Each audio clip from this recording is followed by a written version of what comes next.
whoever you are, wherever you are, hope you are blessed and doing safe. Ladies and gentlemen, greetings, family. Of course, I'm tuning in. You see me without the glasses off today. But if you're looking for some opportunities, particular advertisement opportunities, then look no further at the link at the bottom to my email address. You can hit me up for advertisement opportunities. We are supporting and promoting your businesses here on this channel.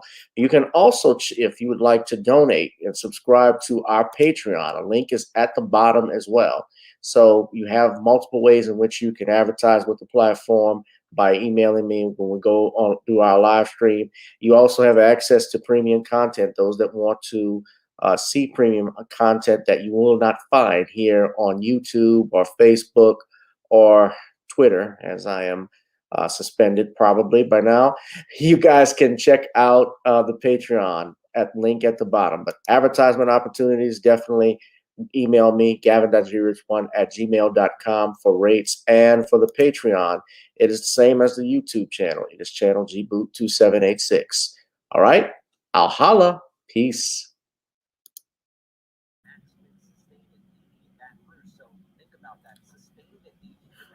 This isn't a normal show, guys. Not a normal day for me.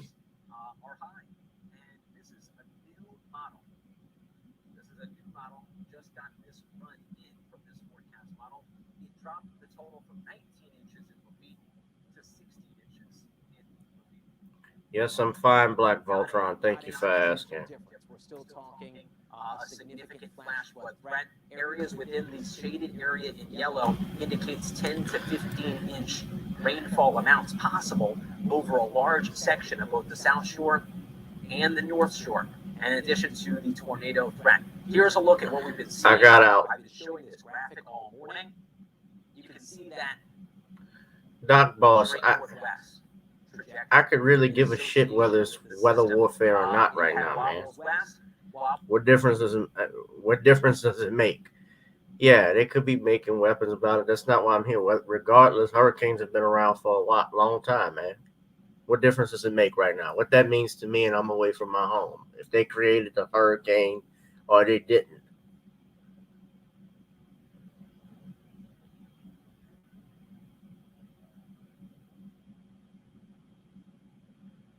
All right, now I'm exhausted right now because I'm sharing only this is the weather report, and I'm only sharing what's going on right now in New Orleans. So I evacuated with my family to Texas. I'm in Dallas right now. So the latest update from the National Hurricane Center should have another update from them.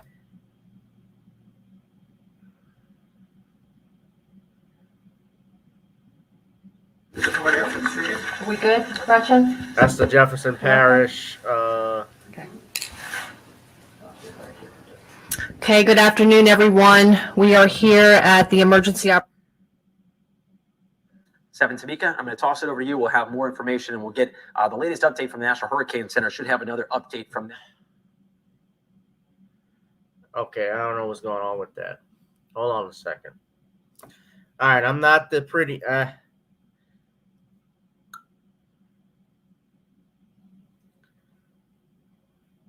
don't know what happened here. at the Emergency Operations Center in Jefferson Parish in Gretna. I'm Parish President.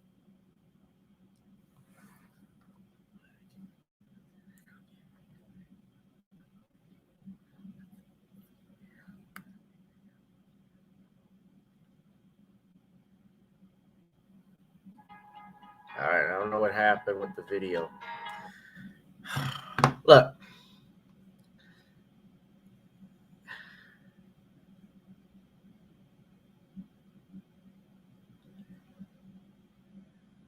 All right. I'm not in the best. I know I'm not at my best appearance, but even in my worst appearance, I still look good. But it is me. I just want to let you guys know I'm doing fine and safe. Just so everybody that may be interested, I have people hitting me up on Facebook, people that were hitting me up on Messenger. asking me if I made out okay. I'm doing fine right now, except I'm just exhausted. Um, this is 15 years after the anniversary, 16 years, excuse me, to the day of Hurricane Katrina.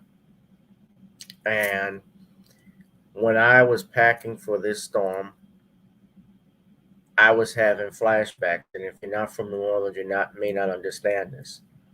But the sense of making sure I packed everything from my clothes to my meds to pictures.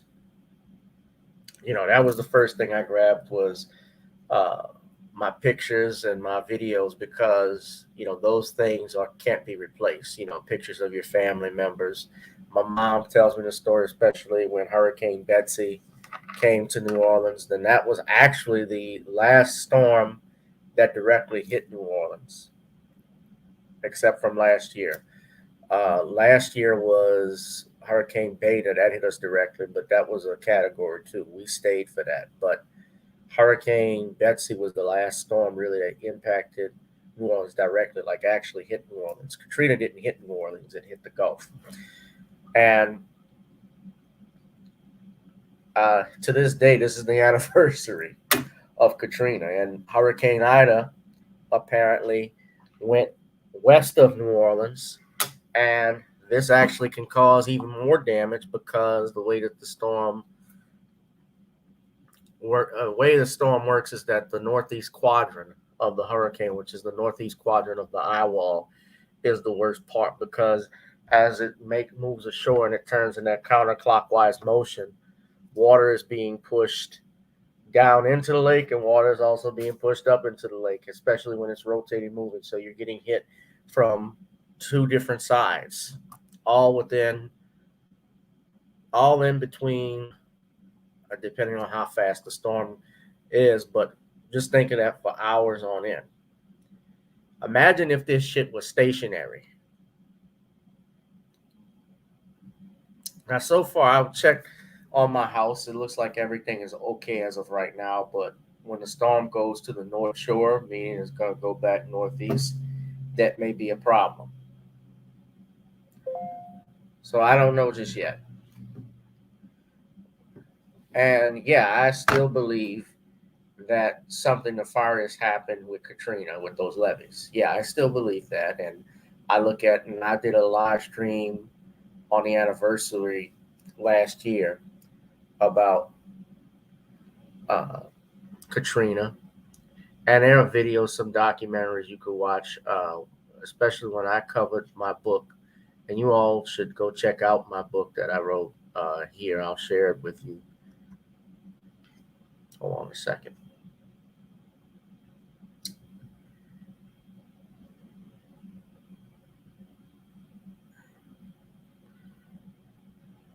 This was my book I wrote back in 2008 when I was a senior in college.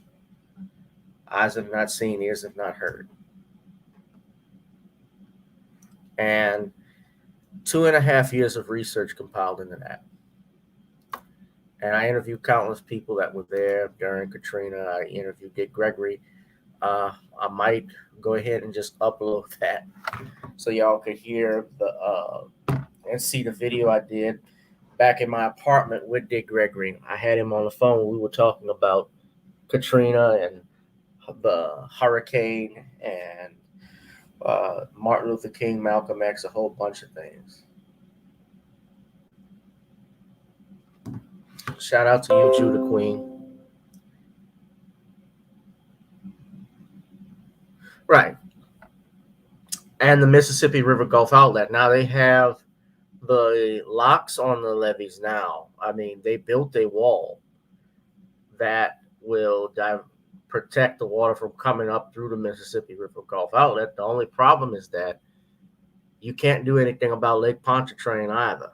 You're absolutely right, Black Voltron. The water's going to come in from the lake. Now, some parts of New Orleans East may not flood like Chef Highway, but other than that,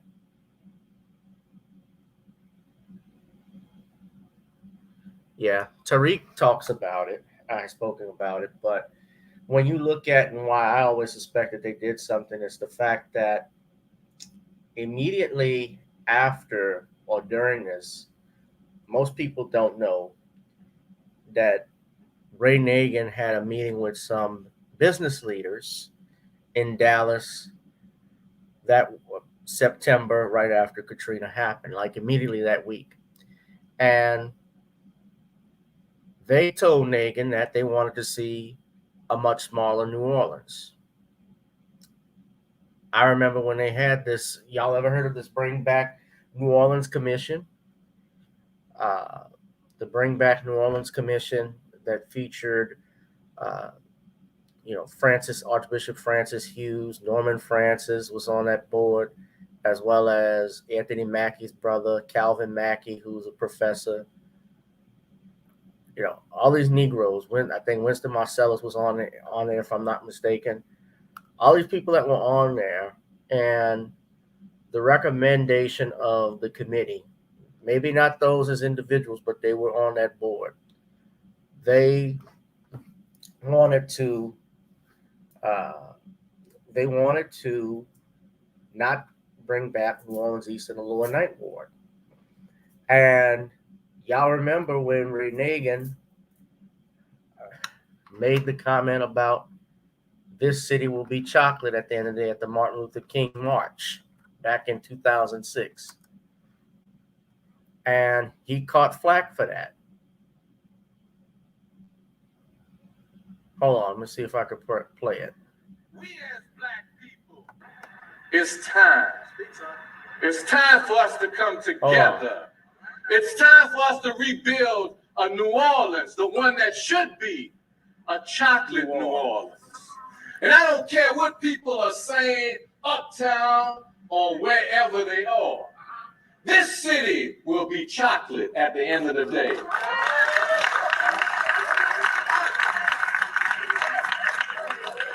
This city will be a majority African American city.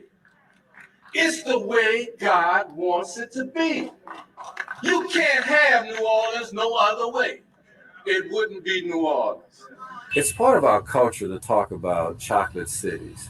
DC was the first chocolate city that ever came on the map. Newark, Detroit, New Orleans. So for me, the vernacular of saying chocolate city was not a big deal. I have used that in speeches for 3.5 years now. And I've even used it on Capitol Hill. So I didn't really think it was a big deal. Where I crossed the line was bringing God into the whole, discussion. And that's where I kind of zoned out. Saying that God wants New Orleans to be a chocolate city and that God was punishing the United States. I don't know where that came from. It was a crazy moment. Maybe I'm not getting enough sleep at night, but that won't happen again. Right. He said that, and that's when Nagin's problems began. Not that I'm a fan of Nagin, because Nagin failed to call the mandatory evacuation that day before Katrina, only to the day of Katrina, the day before of it. And the reason why he didn't was because there were conventions going on in town. You guys can look that up in my book. I documented that. There were several conventions. That information, too, was provided to me by Brother Carl Galman, who is an OG of civil rights activism and research. I got to check on him and see where he's at. Hopefully his family had evacuated. But yeah, I remember that.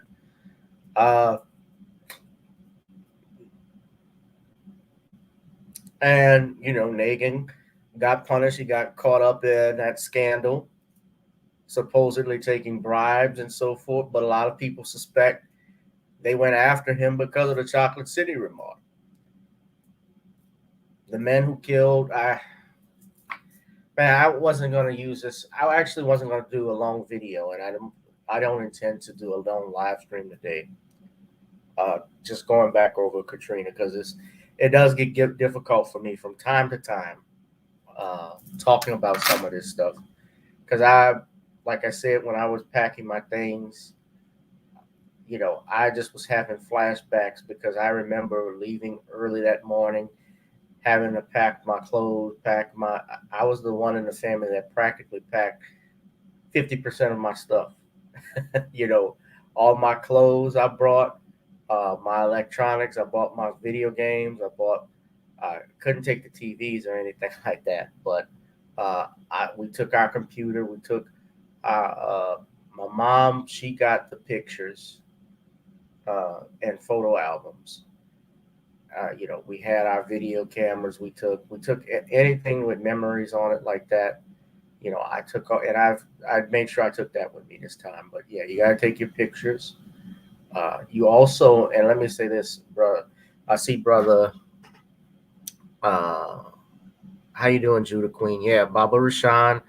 Maybe I need to link up with him once. Thank you, Bossa Queenie. But another thing you got to do too. And dark skinned brother, you're in Mississippi. Yeah, Mississippi is about to get hit by this thing too, because Vicksburg. I had to go. I think I remember too, and I'm going to get to this, was the traffic. But I want to say this. But one of the things I did remember as well, and my mom made sure to do this when we were leaving. She took pictures of the house, and that's something wise anybody should do if you're in a hurricane, uh, an area that's susceptible to hurricanes, to rain, to wind, flooding. Before you evacuate, you should make sure you take video or pictures of your entire house. So that way, when insurance companies want to cheat you out and say, well, we don't know the damage of this, or if this existed here, do you have receipts? And some of us don't keep our receipts, but it's important to at least take pictures of everything that you have. You can do that with your phone since there's a timestamp on it. And that way there's no issue about whether you own this or not. So I took pictures of my room. My mom took pictures of the house, so we're good.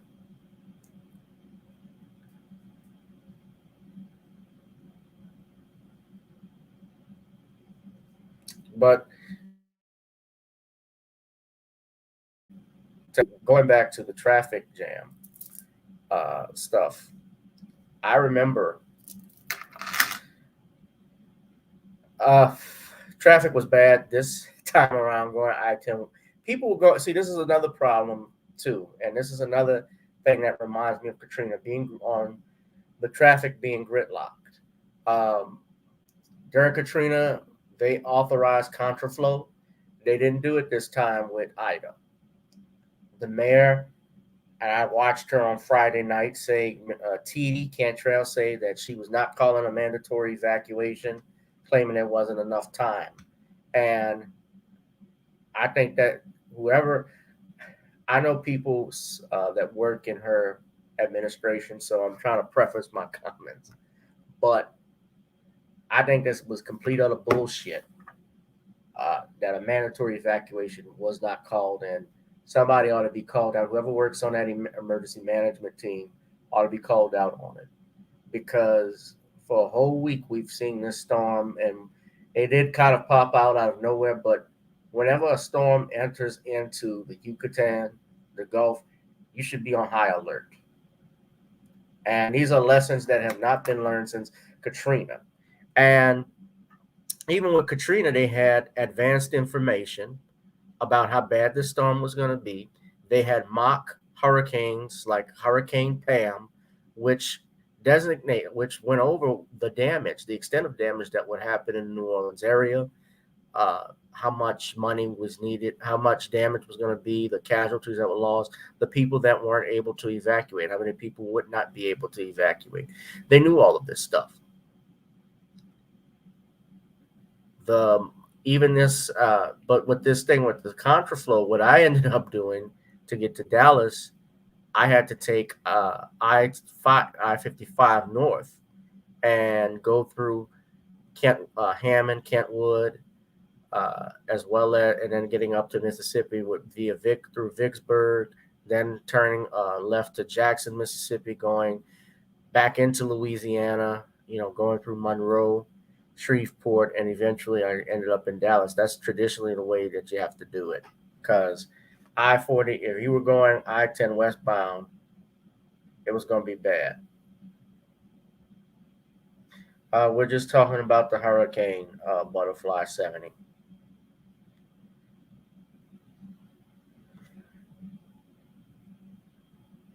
And to this point, guy, I'm actually just flat out exhausted. Like I don't want to do anything. This is kind of a mini vacation, but not really. But it's a vacation where I'm just exhausted just from all of them driving I had to do. National Guard here, in conjunction with our West Bank Volunteer Fire Company. So with that, I want to introduce our Fire Services Director, Mr. Brian Adams. I'm trying to see if they had any more information. Thank you. As the parish president said, tomorrow morning at daylight, we will get out and assist the other departments across the parish with clearing streets. So you'll see us out with chainsaws and so if you're just tuning in, we're talking about Hurricane Ida. Hurricane Ida has made landfall here in Louisiana. It is a Category 4 storm. We will set up an area in the feet as of right now, just in case the water came up, and we'll need to rescue people out of homes or whatever may happen in the feet. So along with the National Guard's office and our firefighters on the West Bank, as well as some of the members from the East Bank, we'll hit the ground ready to go tomorrow morning for those rescues. So with that, stay inside as everyone else has set up here today. I mean, stay inside, give us time to get out there tomorrow and do what we have to do. Thank you.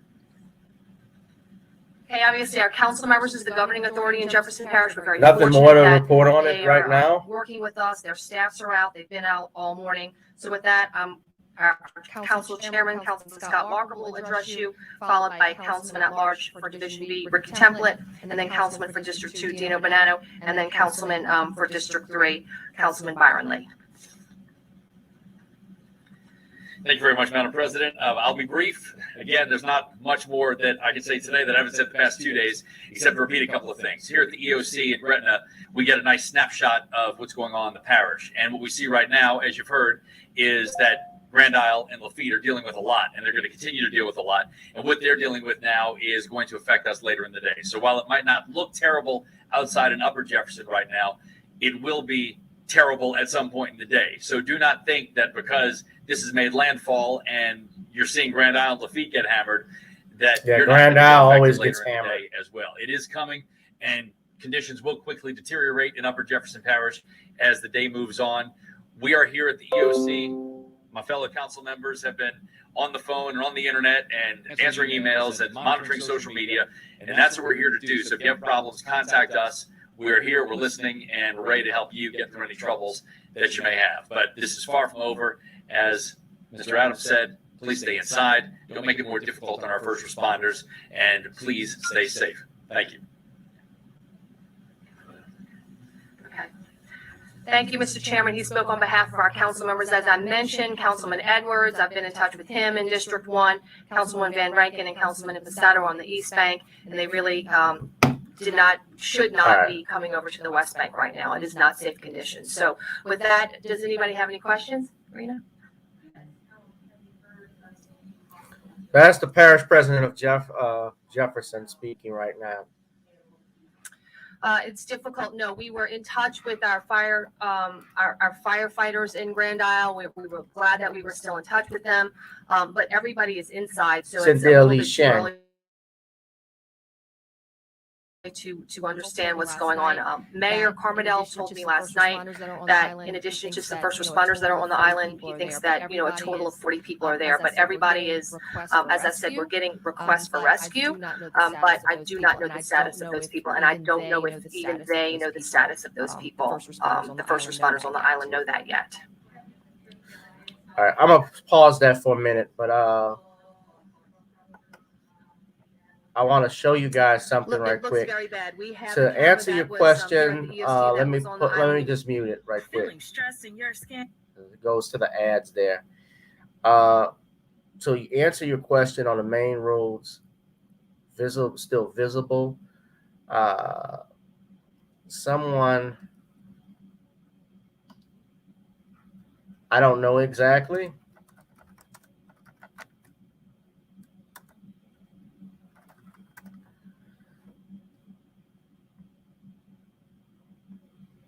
Actually, we can go to WWL right now, and we could take a look.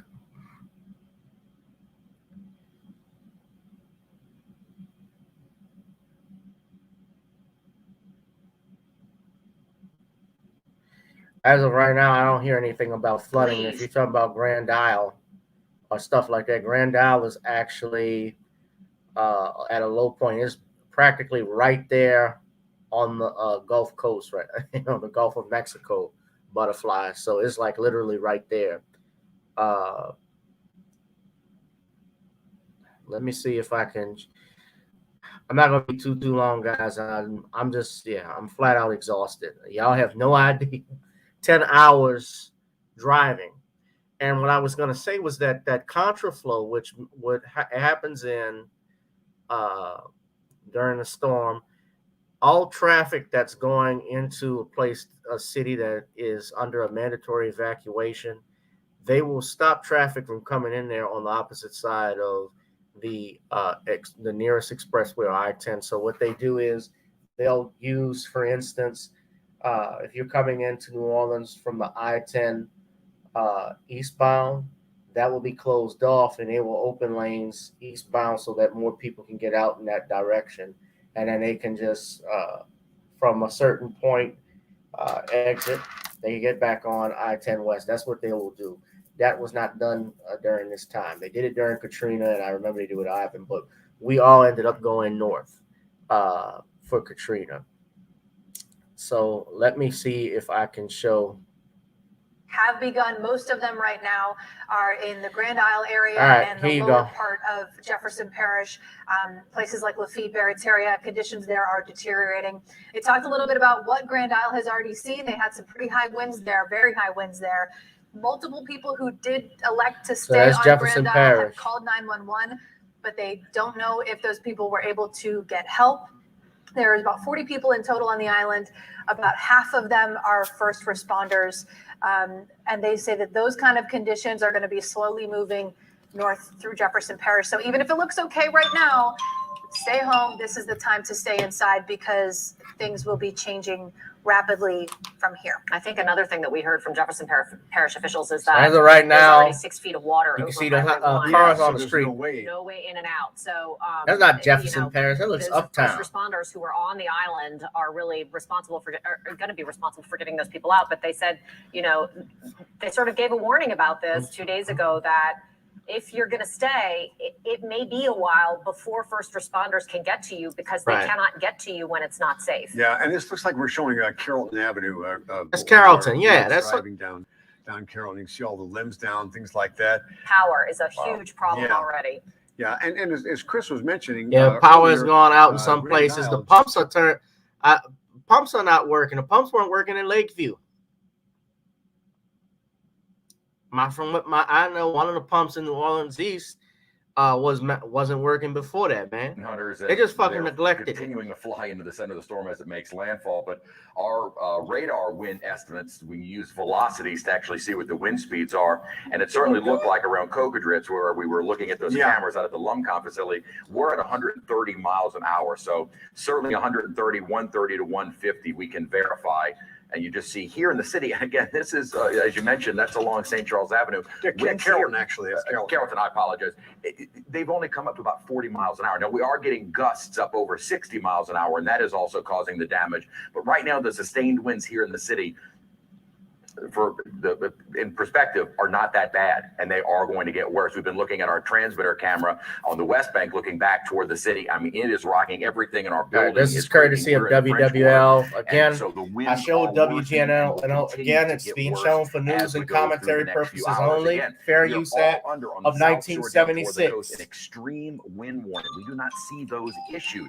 That is almost like a giant tornado warning. So really, for the purposes of the landfalling storm, instead of trying to issue all of these warnings and the expectation of these sustained winds and wind gusts, the Weather Service has kind of done a rare feat of issuing an extreme wind warning. So you kind of treat it as if we were all under a giant tornado warning, meaning it is happening, and we are seeing those winds sustained of at least in the city now 40 to 50 miles an hour, and they are strengthening, and they will continue to strengthen over the course of the next few hours as the storm made landfall in Port Fourchon. We do. So that's Grand Isle right there. just Grand Isle to is the getting his eye, ass kicked. not just the eye wall, which the eye wall has passed over Cocos, but the eye is going to be passing just to the east now of Cocos. It's going that way. Continuing probably on a trajectory right near Terrio, but likely taking it directly over Homa and then toward Thibodeau. So it looks like they are going to see the worst of the storm as the eye wall, or the eye, I should say, starts to make its way on land. Really, it needs to get much further than just this part of the coast. As I'd mentioned, there is a occurrence where storms can actually maintain their strength or even strengthen. Now, I'm not saying that this is strengthening, but that sometimes these storms actually maintain their strength. Well, they released a statement our coastline today, pretty much water until it moves a bit claiming farther 96. Homa, you actually reach solid ground. On yesterday, claiming 96 of 99 drainage pumps are available for service. The pumps that are down are located at DPS 14 in New Orleans East, DPS 6 in Lakeview near Metairie Road, and DPS 12 in Lakeview near Lake Marina Drive. Lake Marina, excuse me, Lake Marina Drive. But at least looking at radar data and the velocities, I'm having trouble really finding where those 150-mile-per-hour winds are. Regardless, our winds are about 100 miles per hour, less than that in the city. And I mean, it is just rocking here. And it is, as I said, for folks whenever a weatherman rolls his sleeves up, guys, y'all know we're screwed. Day, and everything is creaking. Everything is rock and rolling. It is going to be a very rough afternoon and evening. And St. Francisville is not even the word. That's all the way folks along the coast have experienced West Feliciana. heavy rainfall, those tropical downpours that are moving on through, and the strong winds that are now starting to push in. Now, that's past Baton Rouge. Baton Rouge is going to get it later tonight. A couple of hours ago, there was no water on the roadways. It was certainly wet outside, and the wind is really more of the issue. And just something else to note. Let me stop there for a minute, but let me show y'all something here. Right in the aftermath of this is actually, just so y'all know, I'm not lying about this, but yeah, but this is what Sewage and Water Board said. Yeah, the pumps were not working. The drainage pumps are down in New Orleans East and in Lakeview. Two of them were down. Off of the roads, especially on the South Shore and down farther south. The North Shore really hasn't had, they've had some gusty winds certainly, but in terms of the rainfall, they are getting breaks in the rain. From the South Shore, it is a pretty solid. You can go to the sewage. I'm reading it from Nola Reddy. This is the City of New Orleans website. It's going to give you an idea of some of the wind speeds. Now, these are the. I'm gonna post the link here. I'm gonna also post. Hold on, I gotta turn this off because I can't hear myself talk. I also want to go back, if we're talking about Katrina, just for a little bit, if I could do that before I get out of here. This is an actual article from Dr. Robert Bullitt. I met Dr. Bullitt in 2006 or 2005, around that time.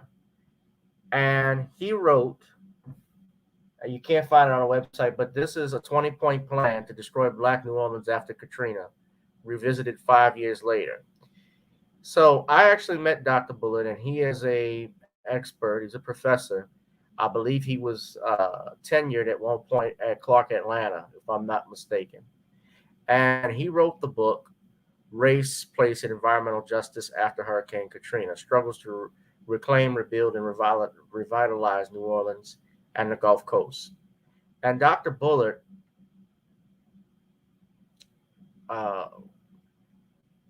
sorry, I clicked on it thinking I could go to the book. But he wrote this back in 2005 and talked about how they were discriminating against blacks with regards to that land. And we talked about, when I mentioned earlier, the land grab. He's a professor on environmental justice, and he lays out a 20-point plan on how they destroyed black neighborhoods. For instance, how they would downplay the black cultural heritage of New Orleans, promote rebuilding and a vision of a new Orleans as if the rich black culture did not matter, or act as if it can be replaced or replicated in a theme park type redevelopment scenario. Yeah, the projects, which were not even touched by water, certain projects like St. Bernard, Lafayette, people over there, it wasn't damaged, and they moved and cleaned all of those people out of there. All of it now is mixed income housing. Treatment of mixed income integrated housing is superior to all black neighborhoods. That's one of the main things they did. Allow oversight board to manage Katrina funds. The Bring New Orleans Back Home Commission. Not even that. The Road Home Recovery. If y'all remember anything like that, they got caught and sued for racial discrimination. And they found and proved that they were discriminating in how they were giving monies back to blacks in loans, to rebuild your home. They proved this in court. And how they were able to prove it was that they looked by the zip codes. They knew from the U.S. Census the zip codes and the areas where Black Americans lived in New Orleans East, the Lower Ninth Ward, so they would limit the amount of money you could get. So we got here, selectively hand out FEMA grants. Yeah, FEMA. Systematically deny the poor and black SBA loans. Award insurance claims using the wind or water trap. Yeah, that happened with my father. I'll give you money for wind damage, but not water. I'm going to give you so much, since even though you flooded, I'm going to give you so much for what you lost above the flood line. Well, if I'm 6'4", if I'm 5'10", my father's 6 foot. He's not a giant. So you're not going to cover what we lost at the bottom, but you're going to cover everything we lost at the top and give me $30,000 or $20,000, whatever it was. It wasn't even a lot of money when what they tried to do. Of course, I'm just speaking hypothetically, but that was something similar that happened in my family. And not just my family, other families as well.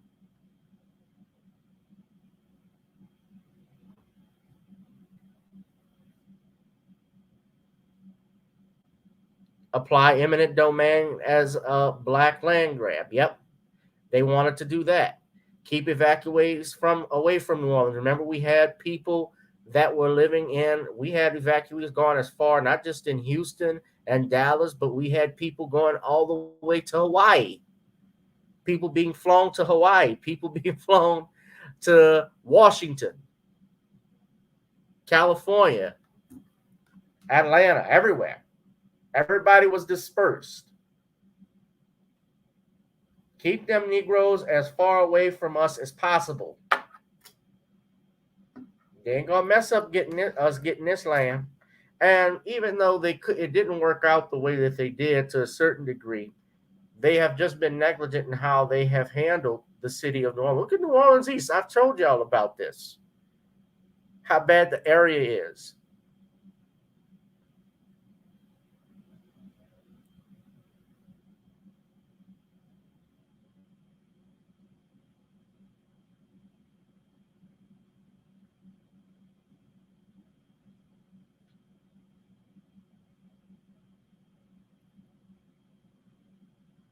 And they got mad at Nagin. And you see why Nagin's in jail. And again, I'm not saying Nagin was a great mayor. He wasn't.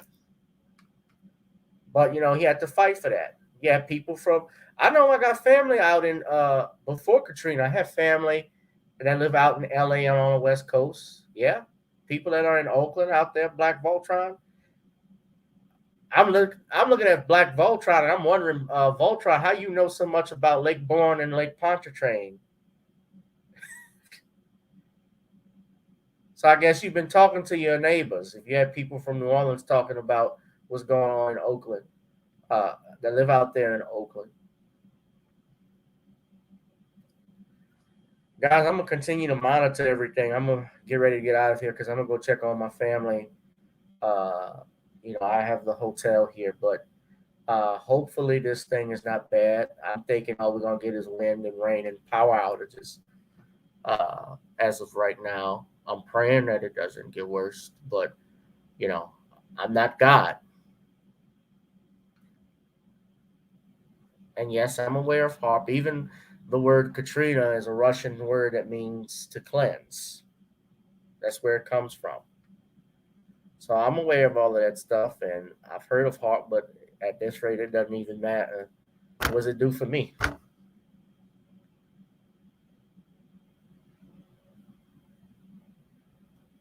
Actually, my dad's over there is talking about the wind and rain coming through because he evacuated from around this area. So And people that went the theme to here is Florida if you are think it would watching be us safe online there. and you are in these areas, I certainly will try to check in for you every now and then as we go through this. But in terms of a short-term issue where a tornado warning may pop up on you or a flash flood warning, make sure you have the phones turned on and charged.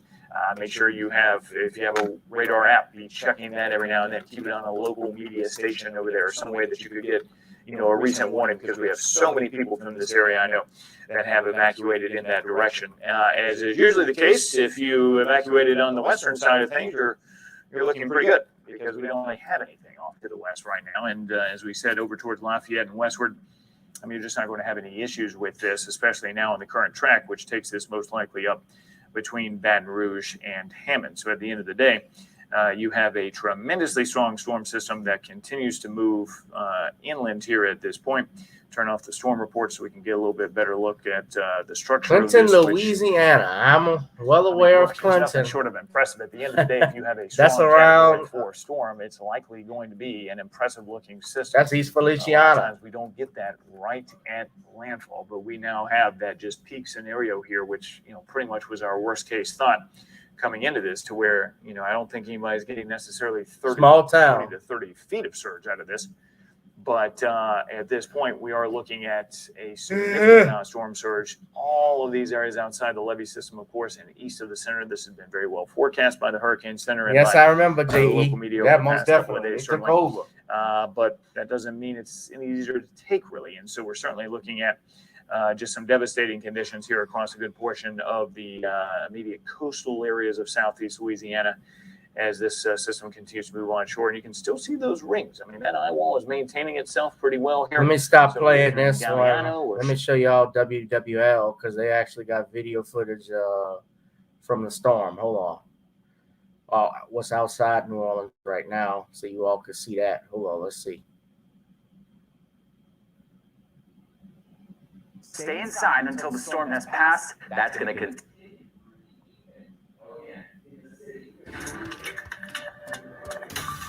Good afternoon, I'm Zach.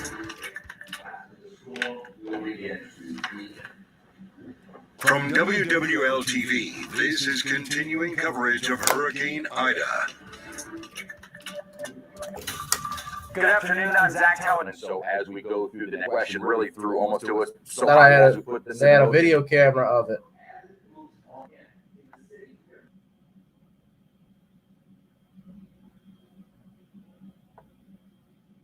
So I thought, dragged halfway down a second power line, teetering precariously. We are seeing it swaying with each wind gust.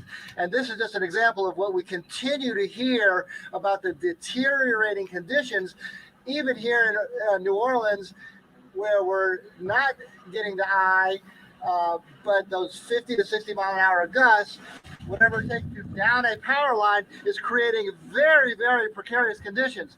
These two utility poles alone have brought down additional lights and signs, and it looks like this utility pole right here is maybe a couple of gusts from snapping completely. So this is just one early example of the kind of destruction that we could see with these kind of wind gusts. I know that some people here in the neighborhood said they had to move cars. They heard a very loud explosion as a result of this. We're parked a distance away, but obviously a warning to everybody: if you see any kind of down power lines, you don't know whether that's a hot wire, by all means steer completely clear of any down power lines in any form. Even if it appears that the electricity is out, that could be a live wire, and extremely, extremely dangerous conditions, as you can see right here on Fifth Street, right off of Carrollton. Back to you guys. We have heard many reports of popping power lines and people losing power quickly across the metro area. Now, this is Golden Meadow, and this is an area where they've really seen some of the strongest effects of the storm. And you can see just the damage there as this hurricane is just ripping its way through that part of our viewing area. This is just such a dangerous situation right now, and officials keep saying it over and over again, but just don't go outside if you don't have to. Hopefully this weather video was taken safely, but that's key. Make sure that you're in a safe place before you do it. But you guys, look at this video. Well, and that's what Chris was talking about. He said not so much the storm surge is going to be a problem. That's that wind damage. And if that's what they got in Golden Meadow, think of what they got on Grand Isle when they took that direct hit from that inner band.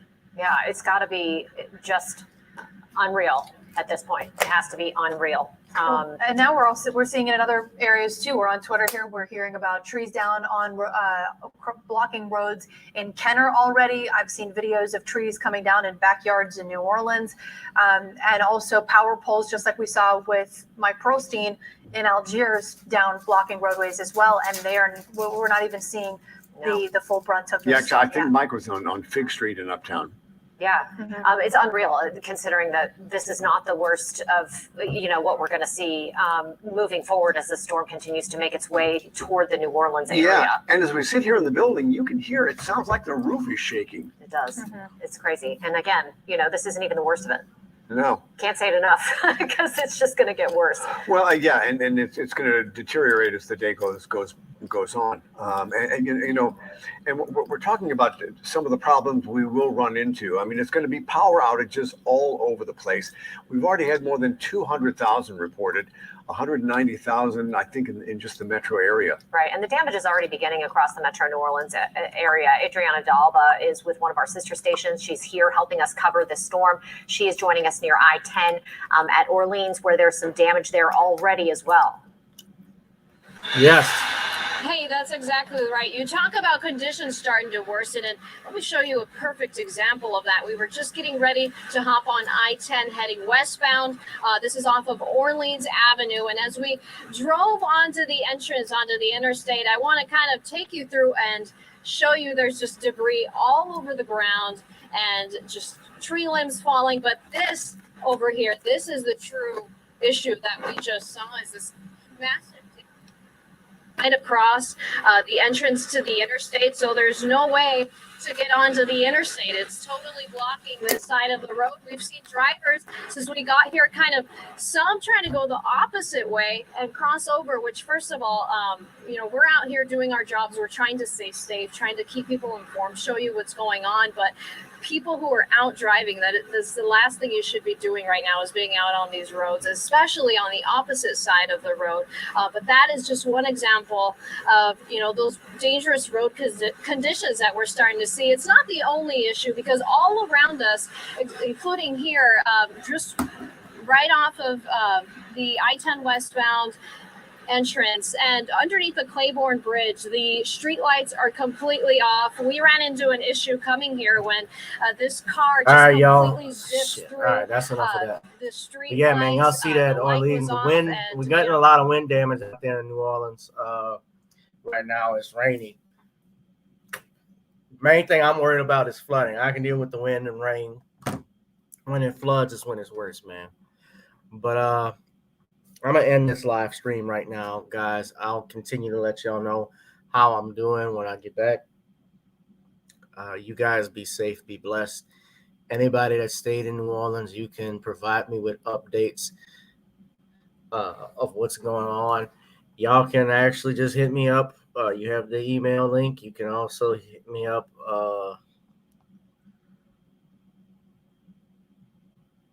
Is this thing? Hold on. Testing 1, 2. Testing 1, 2.